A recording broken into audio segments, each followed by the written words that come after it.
The Arizona Territory had a way of stripping men bare, leaving only what could endure against heat, silence, and the ceaseless press of empty land. The sun leaned heavy that afternoon, laying its full weight across the fence posts and brittle grass, painting shadows that seemed to stretch towards some place where memory might rest. Out here, survival was not about strength alone. It was about stillness, patience, and whether a soul could carry loss without being crushed beneath it. Before we step into this story, take a moment. If you believe these frontier tales matter, if you want more voices carved from dust and silence, then like this video, leave a comment telling us where you're watching from, and subscribe so you won't miss the next trail we ride. These stories endure because you choose to keep them alive. Now to the land itself. Eli Decker stood in the yard that had been his cage and his salvation both. He was a man of few words, not because silence was easy, but because speaking often cost more than it gave back.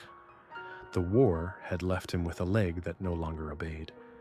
Stiff from knee to ankle, each step measured like a man counting the weight of his sins.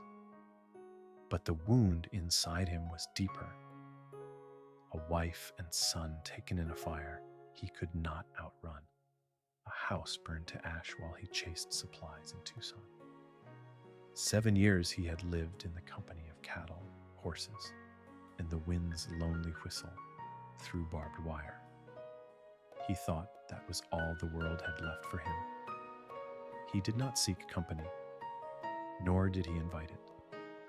Yet fate in these territories had a habit of knocking without warning. On that late afternoon, it did not knock at all.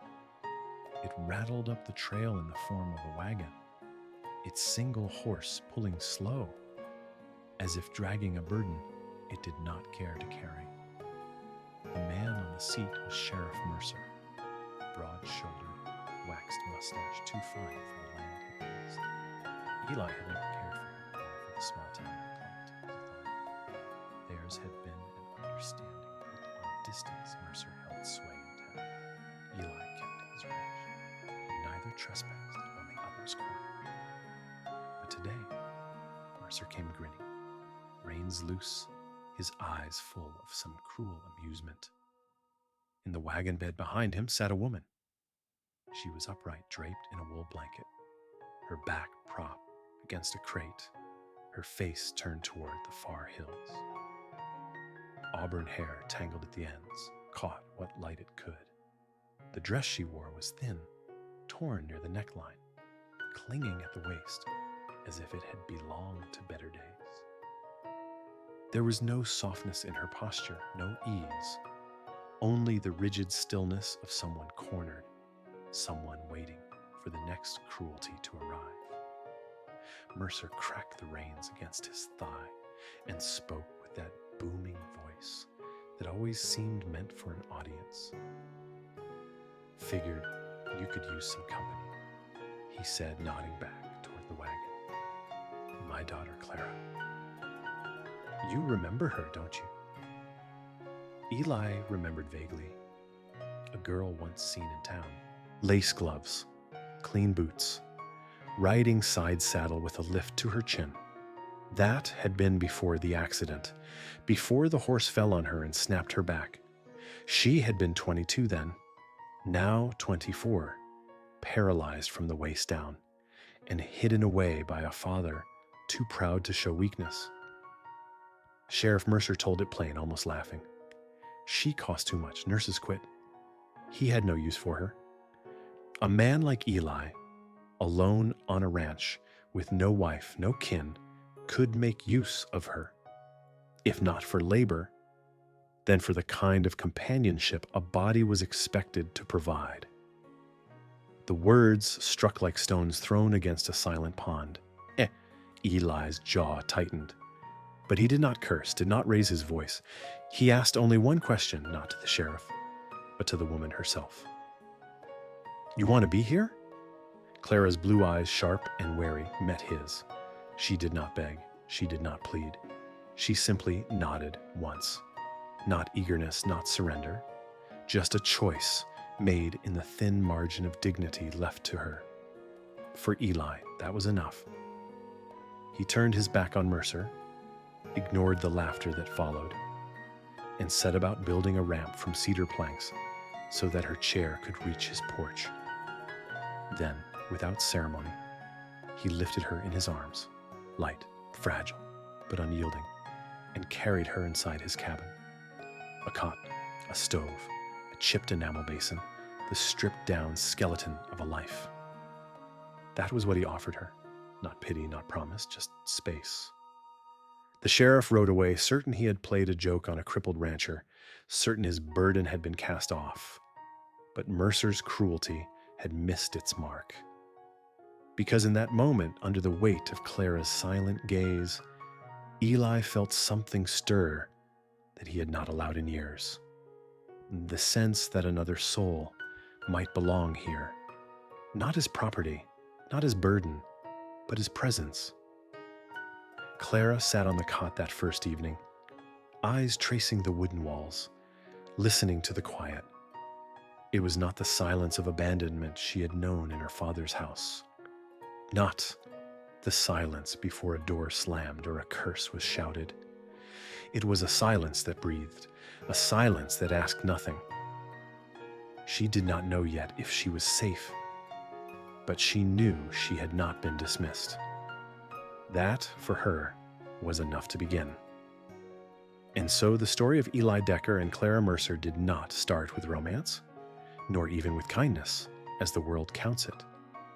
It began with refusal, with Eli refusing to treat her as livestock, with Clara refusing to let her spirit be carried off with the sheriff's dust. From such refusals are new lives built. Out here in the Arizona heat, two broken souls would test whether dignity and choice could take root in soil thought barren. This was not the end of their trials. Mercer would come again, bitter and armed, unwilling to accept his daughter's defiance. The land itself would test them, as storms and hunger always did. But on that first day, all that mattered was this. She nodded once, and he said yes without words. Two choices, small as they seemed, that would alter the course of both their lives. The night that followed was quiet, the kind of quiet Eli Decker had carried for 7 years, though now it was broken by the faint sound of another person's breathing inside his cabin. That difference was small, barely more than a ripple across still water. But for a man who had lived in silence so long, it was a shift he felt down in his bones. Clara Mercer did not sleep easily on that first cot, though it was not only the hardness of the mattress or the stiffness of her spine that kept her awake. It was the weight of possibility, heavy and strange, pressing against her chest with every breath. She had been abandoned before, discarded, hidden, treated as a shameful burden. But she had never been carried across a threshold with her own consent. That single nod she had given him, quiet and deliberate, echoed inside her like a fragile vow. It was not surrender, it was choice. And choice for Clara was something she had not tasted in years. Eli moved through the darkness with the same steady rhythm that had kept him alive since the fire, tending embers in the hearth, laying tools in their place, checking the rifle he kept above the mantel. He did not linger by her side, nor did he make a show of courtesy. He let her be. That was his way, and though Clara did not yet trust it, she recognized it as something different from all the years of condescension and false pity she had endured. When dawn broke across the hills, pouring pale gold across the floorboards, Eli was already outside. The scrape of a shovel, the thud of a bucket on the pump handle, the hollow clang of a gate swinging shut. All these sounds carried into the cabin, and Clara listened with a strange awareness. She was not trapped in an upstairs room anymore, hidden like an embarrassment. She was hearing a life unfold around her, and she had been set in its center, even if she did not yet know her place within it. When Eli returned, he carried a tin plate of beans and a square of cornbread. He set it on the table near her chair, beside a tin cup filled with water. He said nothing, only nodded once, then stepped back to pour himself coffee at the stove.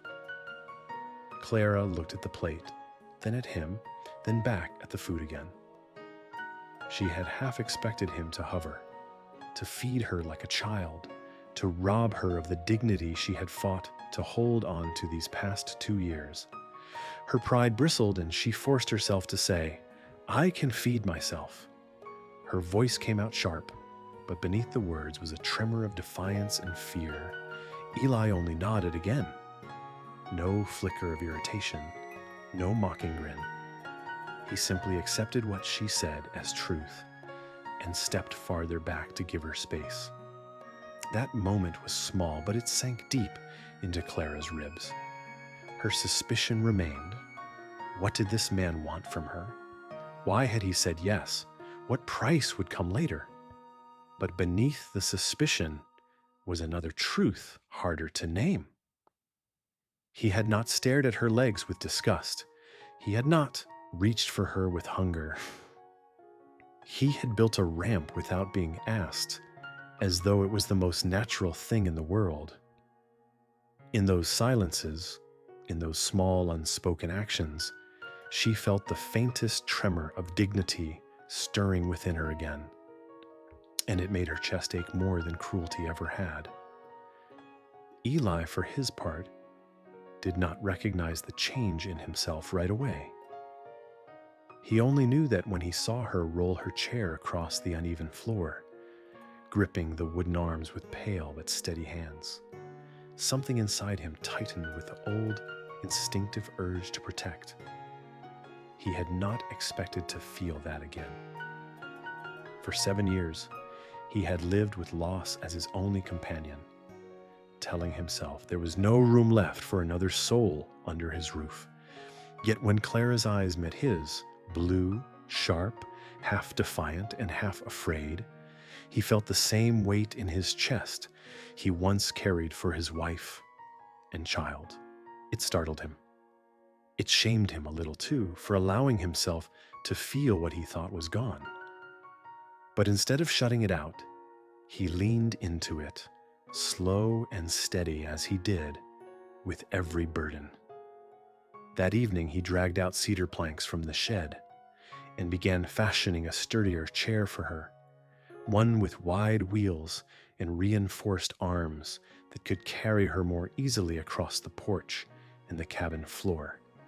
He did it without asking, without explaining. She needed it, and that was enough. Clara noticed. She noticed the way his silence was not a cage, but a space she was allowed to inhabit. She noticed how his hands built for her without pity, how he shaped her a place in his world without demanding thanks. And though her pride fought against gratitude, though suspicion gnawed at her edges, something inside her shifted with each quiet act.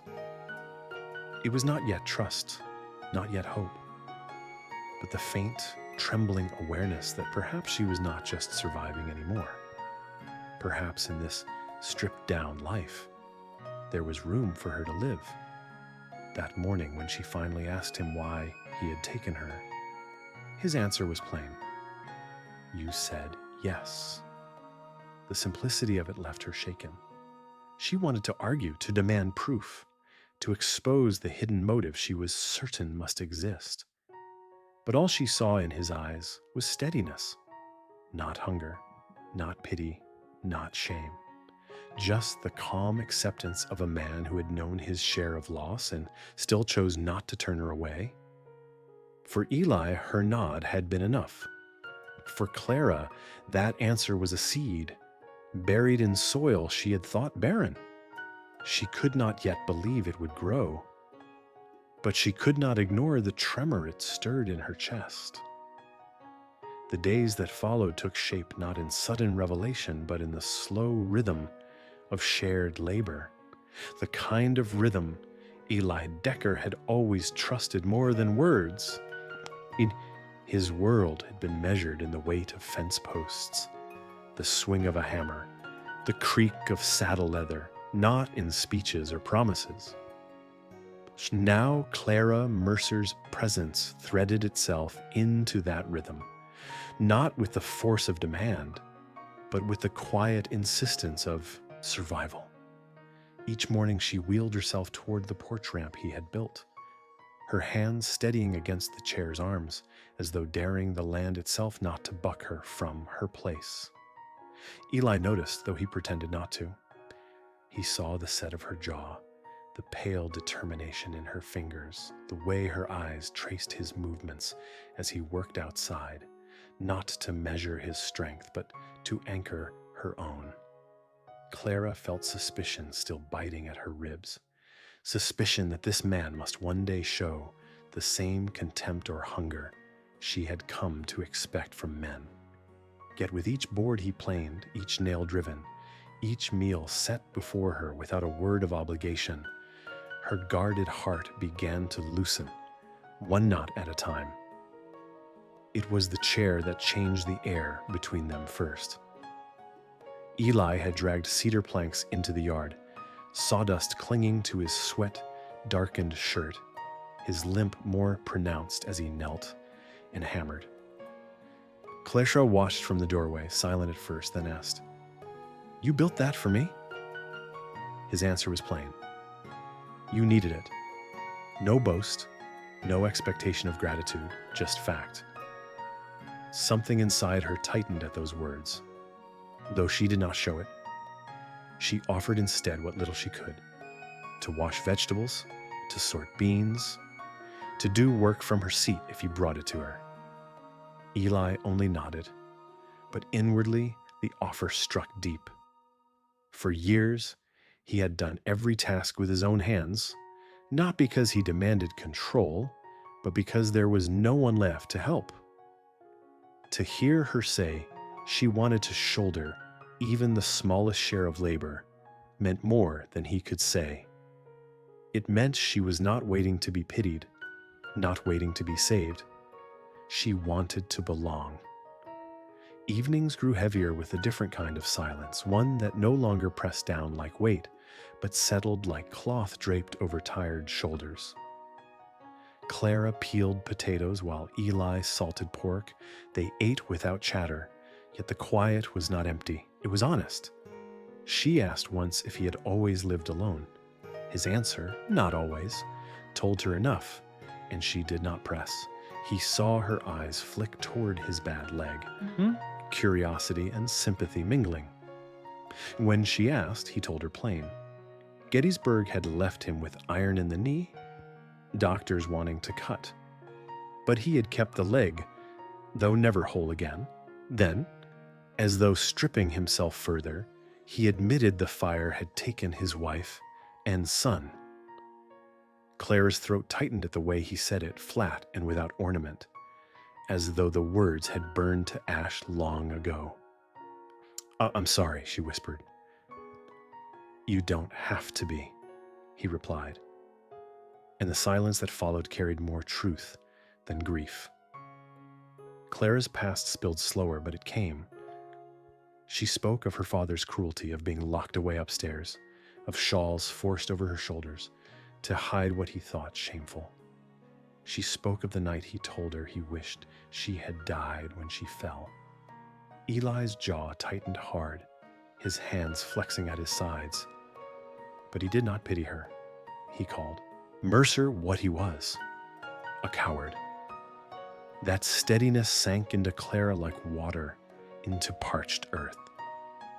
For the first time since her fall, she didn't feel like a ruined thing being managed. She felt seen.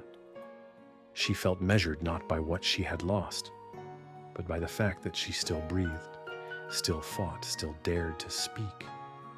One evening, while the fire threw orange light across the cabin walls, she whispered the truth she had been carrying. "I don't want to be looked at like I'm broken anymore." Eli turned, his face weathered, his eyes quiet but steady. "You're not," he said with no hesitation.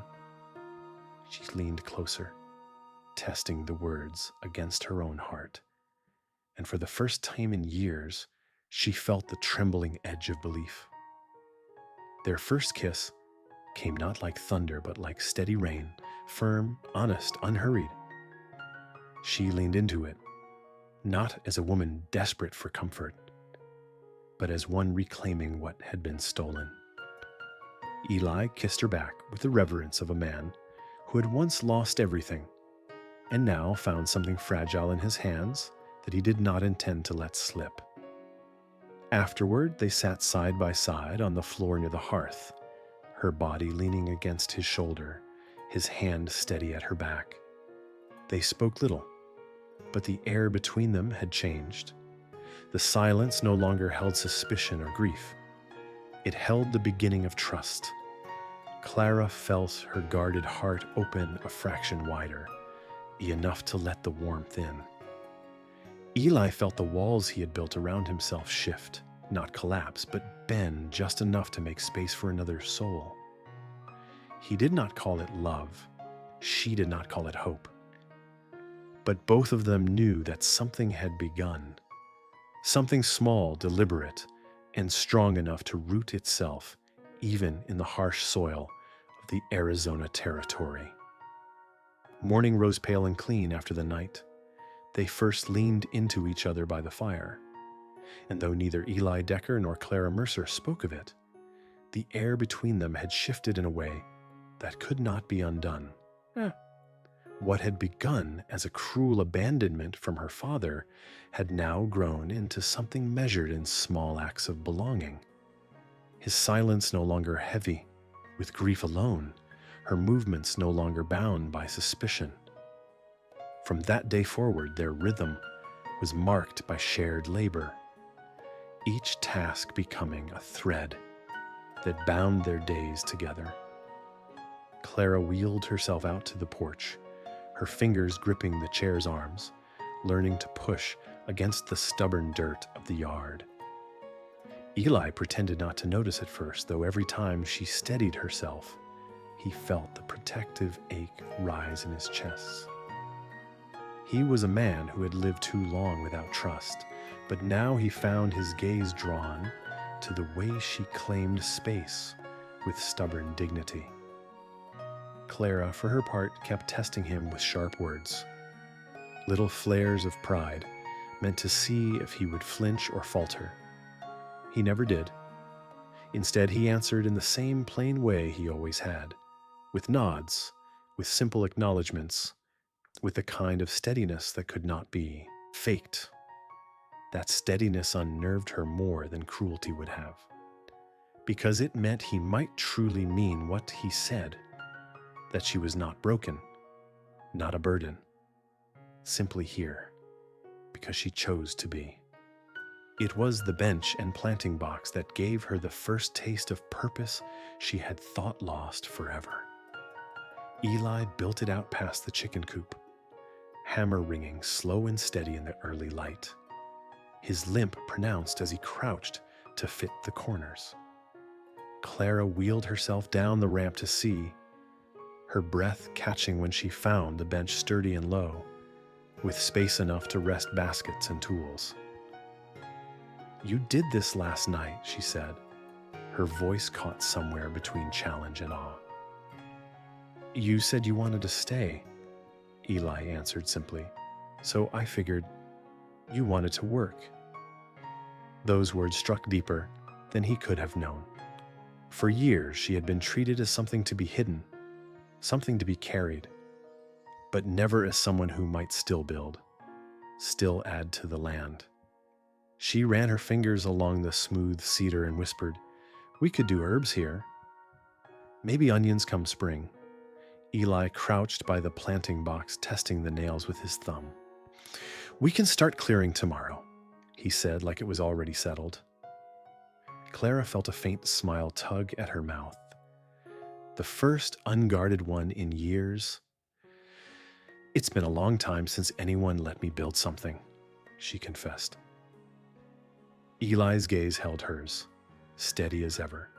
"Now you can." Their days began to take shape around that promise. Clara practiced rolling her chair over uneven ground, learning to balance against dips and stones. Once, when she leaned too far and the chair tipped, Eli was there in an instant, his hands steadying the armrest and her back. "I've got it," she muttered, embarrassed. "I know," he answered, not letting go until she was upright again. May, in the evenings, she sorted jars, sharpened kitchen knives, stitched torn seams with thread he left on the shelf without asking. Eli carried wood, mended fences, oiled his rifle by the hearth while she watched the firelight dance against the walls. They spoke little, but the silence grew different now, less like distance, more like the quiet understanding of two people who had chosen not to run. One night, Clara rolled closer to the fire and asked, "Do you ever think about leaving this place?" Eli paused, the whetstone still in his hand. "Used to," he said. "Not now. Now there's someone else here." She looked at him long, her chest tightening at the weight of those words. She did not answer aloud, but in the soft turn of her mouth and the way she did not look away, her answer was already given. Later that same evening, as the rain hammered the roof, she reached for his hand, not to pull him closer, but to anchor herself in the truth that she was still here. Eli let her fingers curl around his grip warm and certain. In that shared silence, Clara felt possibility bloom under her ribs like the first green shoot after winter. By the time the rains cleared and the land smelled of wet cedar, they had built more than a bench and a planting box. They had built a rhythm neither of them had expected to find again. Clara tended to sorting beans, arranging shelves, running her fingers through soil to test its dampness. Eli carried her outside when she asked, set her down beside the planting box so she could press seeds into the earth with deliberate care. Watching her hands move through dirt, he felt the ache in his chest shift into something gentler. Clara, too, felt a change. For the first time in years, her days ended with muscles aching from work instead of from bracing against shame. She no longer sat waiting for the world to discard her. She was part of shaping it. That night, as firelight flickered against their faces, Clara whispered what had lingered on her tongue since her father's wagon left her in the yard. "I didn't know I could still feel useful." Eli turned toward her, his face lined and weathered, his voice low but steady. "You've always been useful. They just didn't see it." The words settled into her like roots digging deep. And for once, she let the silence stretch without fighting it. Eli looked at her and felt the truth as plain as the ground beneath them. She was not a burden. She was choice. She was presence. And together, they were beginning to build something that might finally last. The nights by the fire grew warmer after the planting box took root in their days. But with warmth came the kind of quiet that pressed against memory until it broke loose. One evening, Clara sat near the hearth, her hair loosened from its knot, firelight catching the pale edge of her cheek. She had stitched the torn seam of her dress that morning, the blue thread uneven but strong, and the pride of that small repair still lingered in her chest. Yet as she leaned back, watching Eli oil the worn stock of his rifle, her throat tightened with words she had carried since the accident. "You never asked what happened that day," she said softly. Eli glanced at her but kept his motion steady, the rag moving in slow circles. Figured you'd tell me if it mattered, he replied. Her fingers twisted in her lap, and the confession spit back heavy as stones. She had not simply fallen. She had been running from a man her father disapproved of, from an argument that had left her furious. The horse had bucked beneath her, and her back had cracked against the rock. Afterward, the man she had risked herself for never came, never wrote, never cared. Her father called her foolish, weak, cursed her for crawling into the arms of men who would not fight for her. Clara's voice broke when she repeated those words, shame hot in her chest. Eli set the rag aside and spoke plain. He was wrong. The silence that followed was heavier than any storm. Clara's hands trembled against the arms of her chair, her breath caught between disbelief and a fragile hope. Eli's voice was flat, steady, but it carried the weight of a truth she had not let herself hear, that she was not ruined, not broken, not defined by the cruelty of men who measured her only by what she could no longer give. She looked at him through a blur of unshed tears. You think I'm not broken, she whispered. He met her gaze without flinching. No, just tired, same as me. Those words struck deeper than any kiss because they did not deny her pain or cover it with pity. They named her survival as strength. And for the first time in 2 years, she felt the fire inside her stir. Later, as the rain beat hard on the roof, Eli knelt by the hearth and told her he would build her something better, a bench outside where she could plant, a space that was hers. She tested him then, asking if he thought she was staying. His answer was quiet, almost a challenge. You haven't rolled away yet.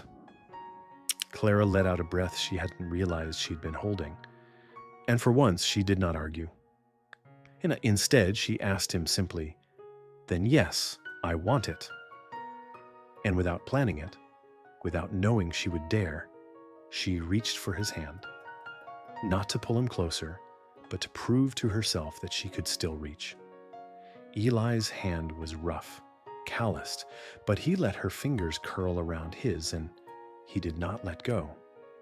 The next morning, the land was washed clean, puddles gathering in the yard, air sharp with the smell of cedar. Clara wheeled herself to the window and watched him outside, his limp more pronounced as he tested the fence line, but his movements steady as ever. She thought of his words from the night before, of the way he had called her tired instead of broken, and something inside her began to settle. She did not know what their future would hold, if her father would return, if the land would break them, if loneliness would creep back into the corners of the cabin, but she knew that for the first time since the fall, she was not waiting to disappear. That evening, she asked about his past again. He told her of the fire that had taken his wife and son, of the year that followed where he did not speak to another soul, where he fixed things that did not need fixing, and then sat at a table with no food on it. Clara listened with her chest tight, not offering pity, only presence. When he said, "And now I talk to you," her heart clenched with a mixture of grief and gratitude. For Eli, the words were plain. For Clara, they were a gift she had not expected. She leaned closer to the fire and whispered, "I used to wonder if anyone ever would." He looked at her then, truly looked, and said without hesitation, "I do." It was not romance as storybooks told it. It was not born of grand gestures or soft words. It was built instead in the hard soil of honesty, in the raw edges of confessions spoken in firelight, in the refusal to turn away when the truth cut deep. Clara felt herself stronger with each night that passed.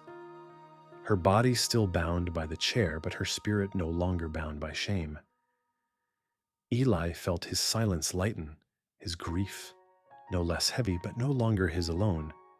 They began to carve something neither had expected to find: trust, forged in the quiet rhythm of survival. And so, while storms battered the roof and coyotes cried out along the ridge, while the townsfolk muttered and Mercer's shadow lingered in the distance, the cabin itself changed. It no longer stood as a tomb for Eli's loss, nor as a cage for Clara's shame. It became instead a place where two tired souls learned they could speak truth without being broken by it. And in that steady, wordless bond, they found the beginnings of love, not spoken, not promised, but present, as sure and solid as the land itself. The bond they forged by the fire did not need naming. It lived in the steady rhythm of their days and the softer cadence of their nights. Yet as spring edged closer and the land hardened beneath a pale sky, the weight of Sheriff Mercer's shadow pressed heavier on both their shoulders. Clara felt it most when silence lingered too long at the window, when dust rose faint on the horizon and her chest clenched with the fear that it might be her father come to claim what he believed was still his. Eli felt it too. Even though he carried it differently, kept his rifle within arm's reach, oiled and loaded, his eyes scanning fence lines longer than before. But when Clara leaned near him at night, whispering that she did not want to be looked at as broken, Eli kissed her slow and firm, his hand steady against her back, and she felt the truth of his words when he said, "You're not." That kiss was not the end of her fears, nor the end of his grief, but it was the beginning of something strong enough to stand against both. It was not long after that the deputy came, riding lean on a sorrel horse, badge glinting under the midday sun. Clara watched from the window as Eli stepped outside, broad-shouldered and steady, every inch of him radiating the kind of stillness that made men think twice. The deputy shifted uneasily, passing Mercer's message. The girl was to be returned by week's end, her father claiming a generosity had run its course. Eli did not waver. "She's not going back," he said, his voice low, final. "She's a grown woman." The deputy, little more than a boy himself, looked between Eli's rifle and Clara's sharp eyes in the window, then turned his horse without another word. When Eli came back inside, Clara's hands trembled against the arms of her chair. "So he wants me back," she said. Eli's answer was plain. "He doesn't get a say." She swallowed hard, fear and defiance twisting together. "I'm not scared of him. I'm scared of being taken away from this, from you." Eli crouched before her, his calloused hand brushing hers. "You're not going anywhere." And though her heart still thudded with dread, she believed him. That night, by firelight, Clara leaned into him, her shoulder pressed to his, her hand resting near his knee. The room smelled of cedar smoke and rain-washed earth. And for the first time since her accident, she did not feel ashamed of wanting. Her voice trembled, but she met his eyes when she asked, "Do you want me?" Eli's chest tightened, his jaw working once before he said, quiet but certain, "Yes." "Then touch me," she whispered, and he did, slowly, reverently, with the care of a man who had lost too much to ever take lightly again. Their bodies met, not in desperation, but in choice, not in pity, but in a mutual hunger to be known. Clara felt herself claimed not as property, but as woman, as partner, as equal. Eli felt himself restored in the simple truth that another soul wanted him, scars and all. They did not speak as the lamp burned low. They did not need to. The silence between them was full, holy, steady. In the days that followed, they worked as though nothing had changed, though everything had. Clara pressed seeds into soil at the planting box, her hands dirt-streaked, her hair tied back against the wind. Eli hauled timber, his limp pronounced but his strength unshaken. Pausing only to glance at her with a quiet pride, he did not speak aloud. At night, they shared the larger bed he had built in the corner, no longer a cot for one, but a frame for two, sturdy and deliberate. Clara rested her head against his chest, listening to the heartbeat that had once beaten alone in grief. And she let herself breathe easy for the first time in years. Eli held her with both arms, marveling that he no longer dreamed of ash and loss, but of green shoots rising from hard ground. Mercer returned soon after, not with words through a deputy, but in flesh, 2 riders at his back, bitterness sharpening his every feature. Eli stood on the porch, Clara wheeling herself into the doorway behind him, her eyes burning with the fire of someone no longer afraid. Mercer called her name, called Eli a thief, spat that his daughter was being manipulated. But Clara's voice cut through the dry air, sharp as a blade. "Say it to me," she demanded, her voice steady. "I'm right here." Mercer faltered, unprepared for the steel in her tone, for the sight of his daughter facing him without shame. Eli's hand hovered near his rifle, ready but calm, and he spoke with the same even weight he always carried. "She stays because she chooses to." Mercer's face hardened, pride and fury warring with the realization that he had already lost. He spat into the dirt, muttered threats of ruin, then wheeled his horse back toward town. Clara's hands shook after, but when Eli crouched at her side and asked if she was all right, she answered with more truth than fear, "Better than I've ever been." That night in the firelight, Clara whispered, "I don't want to be your burden." Eli touched her face, thumb brushing gently along her jaw. "You're not." She swallowed, her chest tight. "Then what am I?"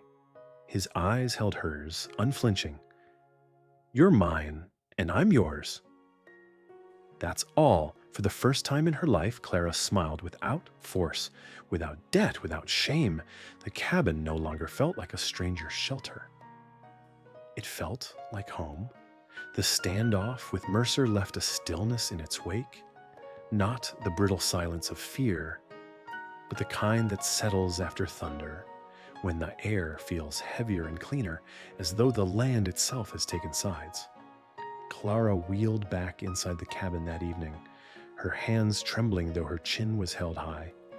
The sound of her father's horse fading into the dark hills. Eli followed, his shoulders tight, his jaw working slow as though grinding stone in his mouth. He did not speak of Mercer again that night, nor did Clara. They simply sat near the fire, its orange light throwing shadows across the walls, her hands resting on the wheels of her chair, his on the butt of the rifle that leaned against his knee. In that quiet, they both understood something had shifted. Clara had faced her father without flinching, had spoken aloud the shame he once used to bind her, and in doing so, she had broken those chains. Eli, too, felt the change. He was no longer just a man offering shelter to someone discarded. He was standing beside a partner, a woman who had chosen to fight her way into the world again. The next morning dawned gray and raw, a cold wind skimming the ridge. Eli rose early, as always, but when he glanced back at the cot where Clara had once slept, now replaced by the larger bed they shared, he saw her watching him with clear eyes. There was no uncertainty in her gaze, only the kind of calm that comes after a line has been crossed. "He'll come again," she said, her voice steady. Eli pulled his boots on, nodding once. Maybe. But we'll be ready. He didn't promise she'd never be threatened, didn't pretend he could shield her from every cruelty of the world. What he gave her instead was truth. And it was truth Clara had come to value more than any empty vow. Days settled into a new rhythm. Clara's hands grew stronger as she wheeled herself to the planting bench, sleeves rolled up, pressing seeds into dark soil, while Eli worked fence lines or mended the roof. She felt the ache in her shoulders, in her arms, in her back, but she welcomed it. It was the ache of labor, not of despair, and with each turn of soil, she felt her body reclaim what her father said she had lost. Eli watched her sometimes from the corner of his eye, pride curling in his chest, though he never spoke it aloud. To see her sweat and sort and smile faintly when a row of beans lay straight and neat. These things filled the spaces where his grief had once lived. At night, they shared the larger bed. Clara no longer hesitated when she reached for him, no longer wondered if her body could be wanted. Eli touched her with the same reverence he gave the yacht's land, steady, patient, as though he knew the worth of every scar. For him, the loneliness of 7 years no longer haunted every breath. He could rest with her beside him, could believe that life might still offer something more than loss. For her, the weight of shame had lifted. She was not broken, not discarded, not pitied. She was his, and he was hers. That belonging steadied her more than any cure could have. But still, the shadow of Mercer lingered at the edge of their days. Eli kept the rifle oiled, leaned near at hand, his eyes scanning the horizon whenever dust rose on the trail. Clara knew he expected her father's pride to drive him back, perhaps with more men, perhaps with more anger. Yet instead of trembling, she leaned into the fear, testing her own steel. She practiced speaking truths aloud to Eli by firelight. Truths she once buried under silence. "I don't want to be hidden again," she said one evening. Eli turned, his eyes lit by flame. "You won't be." She nodded, knowing his word was not lightly given. The cabin itself began to change. As their bond deepened, shelves were cleared and organized under Clara's careful hand, jars of beans and corn stacked neatly. Eli built a stronger table, broad enough for two, planed smooth by his steady grip on the knife. The garden sprouted its first green shoots, and Clara ran her fingers through damp soil with a faint smile that came unbidden. They worked side by side, spoke little, but every silence was filled with presence rather than emptiness. Neighbors might still laugh behind their hands, whispering about the rancher and the crippled girl, but neither Eli nor Clara cared for their judgment. What mattered was the rhythm of their days, the fire they banked at night, the simple fact that neither had turned away. And so, when a storm rolled across the ridge one late afternoon, lightning splitting the sky and rain hammering the tin roof, they did not cower apart as they once might have. Instead, they sat close by the fire, shoulders brushing, listening to the storm rage while their cabin stood steady. Clara pressed her hand to Eli's chest and whispered, "I never thought I'd feel safe again."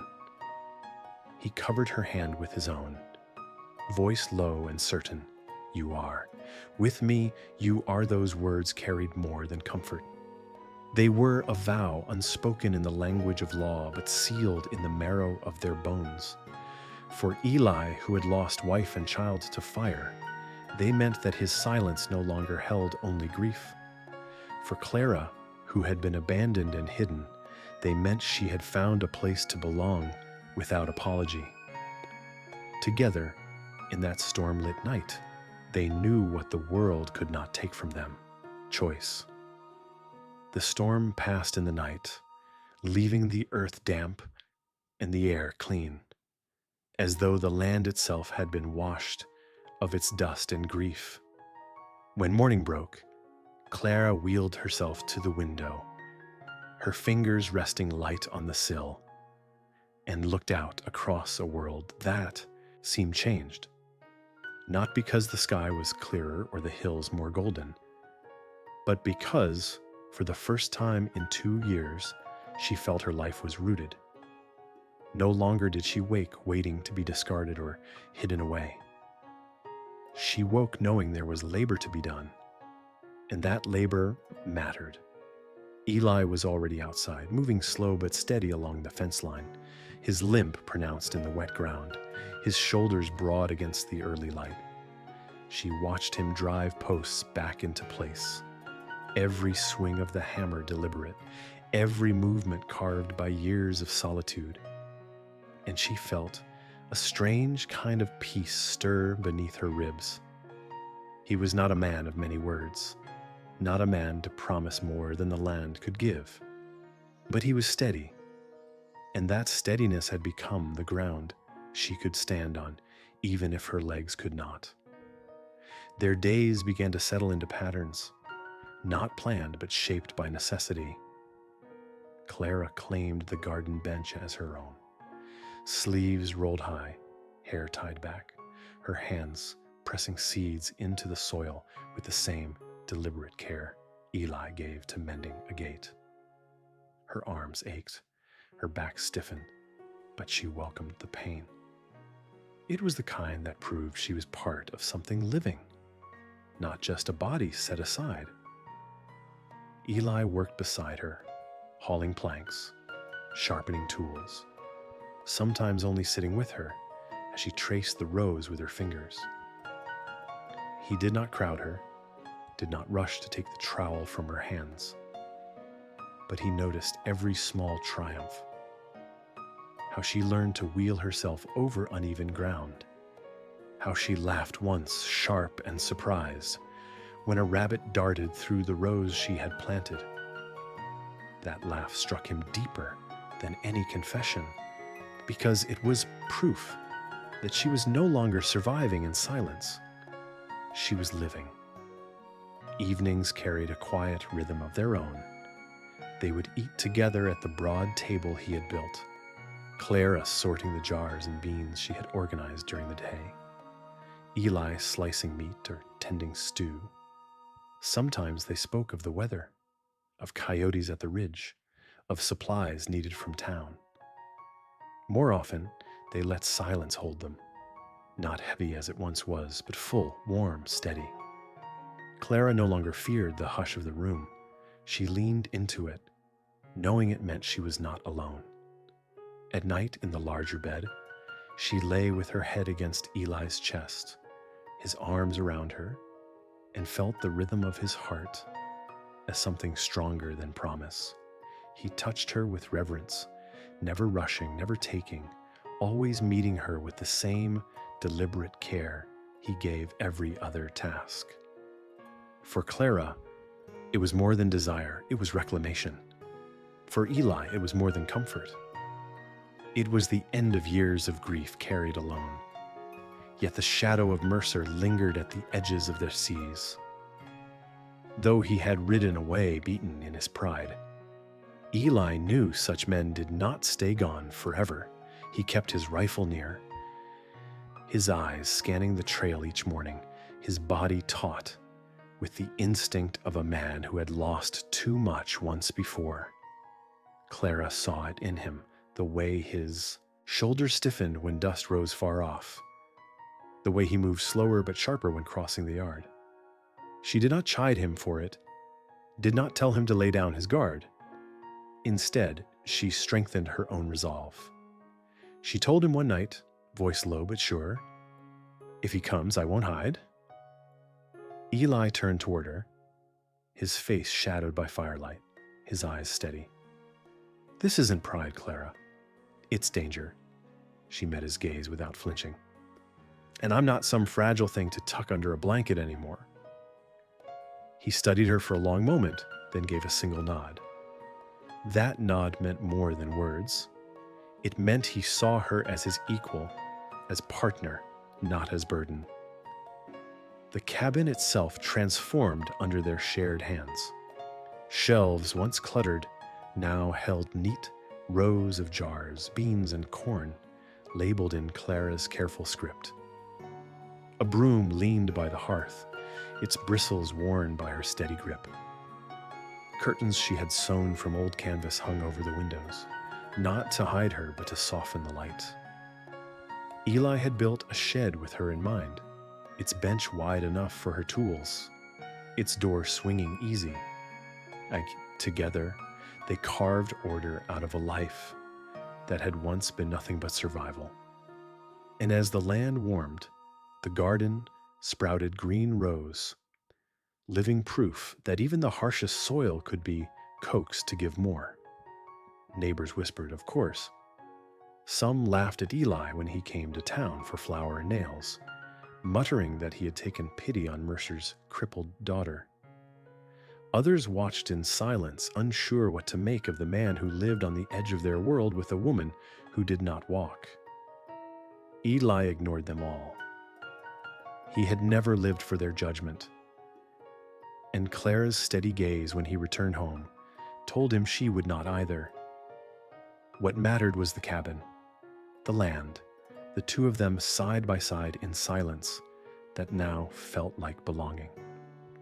One evening, as the sun bled red across the horizon, Clara sat by the planting box, her hands dirt-streaked, her arms trembling with fatigue. Eli brought her a tin mug of water, set it beside her, then sat close enough that their shoulders brushed. They watched the wind move across the hills, the quiet settling deep. After a long while, she asked, almost a whisper, "Do you think I'll ever be more than this? More than a body in a chair?" Eli turned to her, his eyes as steady as the land. "You already are." She shook her head faintly. "You say it like it's simple." "It is," he said. "You want to stay alive. You work. You care. That's more than most folks ever do." Her throat tightened, her chest filling with something fierce and unsteady. She had never been told such words before, not by her father, not by the men who had pitied or shamed her. For the first time, she believed them. And so their days continued, rooted, deliberate, steady. The cabin stood no longer as a monument to Eli's grief or Clara's shame, but as proof that choice once made could take root even in barren soil. Together, they built not just a home, but a life, one forged in silence and labor, in trust too deep for words. The weeks that followed brought a steadier rhythm than either had known in years, though beneath it ran the low hum of tension, like a wire drawn tight against the wind. Each day, Clara tended the garden box, her hands black with soil, her back aching with effort, and Eli worked the fences or split cedar with his slow, careful strength. Together, they shaped a life that looked plain to the world but felt like a miracle to them. A life measured in beans planted, jars sorted, roofs patched not in shame or grief or pity. Yet both knew the shadow of Mercer lingered on the horizon, his pride too wounded to let silence be his answer. Eli carried his rifle more often now, propped against the porch rail when he mended tack, leaning beside the hearth at night when the fire burned low. Clara noticed the way his eyes flicked to the ridge whenever dust rose faint in the distance, the way his shoulders set, as if bracing for a blow. But she did not shrink from it. Where once fear would have closed her throat, now she sat straighter, her hands steady on the arms of her chair, and told him plain, "If he comes again, I won't hide."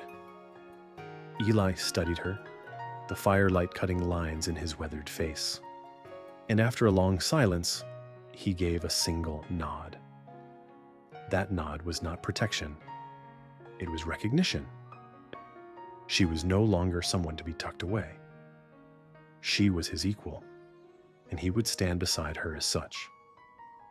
Nights deepened with a different weight now, filled with the warmth of their shared bed and the steady rhythm of their breathing. Clara no longer hesitated to reach for him and to press her body against his to whisper truths she had once buried beneath shame. With Eli, she was not a burden, not a secret, not broken. She was wanted wholly and without condition. When his hands traced her scars, they did so with reverence, not pity. When she guided him closer, he moved with the care of a man who knew the worth of what he held. For Eli, each night was both anchor and redemption, proof that the silence of his years no longer owned him. For Clara, it was the final shedding of her father's judgment, a reclaiming of her body, her choice, her life. They did not speak of love, but it was there in every glance, every shared task, every silence that held rather than hollowed. Still, the land had its way of testing what people built upon it. Late one morning, Clara worked the rows while Eli sawed wood for a new gate panel. The garden was no longer just a patch of dirt. It was green with shoots of beans and herbs, her careful labor evident in each line. She paused to wipe sweat from her brow, her arms trembling with exertion, and Eli brought her a tin cup of water. Sitting beside her, their shoulders brushed as they watched the wind comb across the hills. Clara shifted slightly, her voice low, hesitant but firm. "Do you think I'll ever be more than this? More than a body in a chair?" Eli turned, meeting her eyes with that same unflinching steadiness that had become her foundation. "You already are," he said. She looked away, her throat tightening. "You say it like it's simple." "It is," he answered. "You work, you care, you stay alive. That's more than most ever do." The words sank into her bones like roots, and for the first time she did not argue. She believed him. But Mercer was not a man to leave well enough alone. Word came first through whispers in town, neighbors muttering that the sheriff was drinking harder, raging about his daughter's defiance, his authority mocked. Eli heard it when he rode in for salt and nails, felt the eyes on his back, the laughter that followed when he turned. He ignored it, but he did not forget. Clara knew too. She saw the tightness in his jaw when he returned, the way his hand lingered near the rifle more often than before. And so, when the riders finally came, 3 of them cresting the hill with Mercer in front, neither Eli nor Clara was surprised. She wheeled herself to the doorway, her eyes sharp, her voice steady, while Eli stood on the porch, rifle near, but not raised. Mercer called her name, spat that she had been manipulated, claimed she was not in her right mind. Clara's answer rang through the dry air. "I'm right here. If you've got something to say, say it to me." Mercer faltered, his face twisting at the steel in her tone, at the sight of his daughter facing him without shame. Eli's presence beside her was steady as stone, his voice low and final. "She stays because she chooses to." The moment stretched long, dust swirling around the hooves of Mercer's horse, the deputy shifting uneasily in his saddle. Pride warred with realization in the sheriff's eyes, until at last he spat into the dirt and muttered, "You'll regret this." Clara's chin lifted, her voice cutting clean as the wind. "I've already lived through worse." And with that, Mercer turned, riding off with his men trailing behind, his power broken, not by bullets, but by the refusal of a daughter who would no longer bend. When the dust settled, Clara let out a trembling breath, her hands gripping the wheels of her chair. Eli crouched beside her, brushing a strand of hair back from her cheek, his eyes steady but softer than she had ever seen them. "You all right?" he asked. She met his gaze, her lips curving into a faint smile that carried more strength than words. Better than I've ever been. And in that moment, they both understood what the world could not take from them. That what they had built, slow, deliberate, rooted in choice, was stronger than pride, stronger than shame, strong enough to weather whatever storm might come. The summer heat settled over the Arizona hills, heavy and relentless, pressing against the land like a hand that never lifted. Dust clung to every fence post, every fold of cloth, every line carved into Eli Decker's weathered face. Yet inside the cabin, life no longer carried the echo of absence. It carried rhythm. Meals taken together at the broad table, rows of onions sprouting in neat green lines, the sound of Clara's chair rolling steady across floorboards that no longer felt like prison planks, but like the timbers of a home. The shadow of Sheriff Mercer had faded, beaten not by gunfire, but by his daughter's refusal to bow. And in its place, a different weight had settled. A weight that did not crush, but rooted. For the first time in 7 years, Eli felt the land hold him steady. For the first time since her fall, Clara felt her breath belonged to her. Word spread, of course, as it always does in places where dust carries news faster than truth. Some townsfolk snickered behind their hands when Eli came in for flour or nails, muttering that the rancher had yoked himself to Mercer's broken girl. Others watched in silence, their eyes sharp, measuring the man who had chosen differently than most would. Eli ignored them all.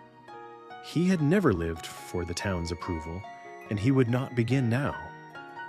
Clara, too, understood. She knew whispers would cling to her name like burrs, but she also knew names could be shed. Mercer's blood had named her once, now she chose her own. Decker. It was carved into the wooden sign she nailed at the gate with Eli's help, her hands steady as she pressed each letter into place. Not as a mark of ownership, but as proof of choice. She was not Clara Mercer, cast-off daughter of a sheriff's pride. She was Clara Decker, a woman who had built her life out of the soil of defiance and the quiet strength of a man who had stayed. Inside the cabin, changes came slow but deliberate. Shelves filled with jars of beans, corn, flour, her neat labels written in careful script. Curtains hung at the windows, not to hide her as her father once demanded, but to soften the light. Eli built her a stronger workbench by the window, where she sewed canvas and mended tack, her fingers stitching order into cloth the way she had stitched it into her life. At night, when the lamp flickered low and the crickets hummed beyond the walls, she curled against him in the broad bed, her head resting on his chest, his arms around her like the frame of a house built to last. Their bodies knew each other now, not in shame or pity, but in reverence and hunger, in the steady rhythm of two people who had chosen not to turn away. For Clara, each touch was a reclamation of what had been stolen. For Eli, each kiss was a reminder that loss had not emptied him. It had only taught him the worth of what remained. And then came the night when Clara's hand drifted to her stomach, her voice quiet but sure. "I think I might be," she whispered. Eli turned to her, his eyes narrowing, not with fear, but with a careful hope he had not allowed himself in years. "You sure?" She shook her head slowly, her palm still pressed firm. "Not yet, but I think so. I've been sick twice, this week, and I'm late." For a long moment he said nothing, only stared at her with a look she could not name. Then slowly he leaned in and kissed her forehead, her lips, the hollow of her cheek. His voice broke through the silence, low and certain. "You're not broken." She closed her eyes, tears trembling against her lashes. "No, she whispered back. I never was. That truth spoken between them settled like seed in fresh turned earth. Whatever came next, they would carry it together. The days that followed bore no miracles, no sudden wealth, no sweeping change. The roof still needed mending. The pump still groaned. Coyotes still prowled near the ridge. But the life they built was steady, and steady was enough.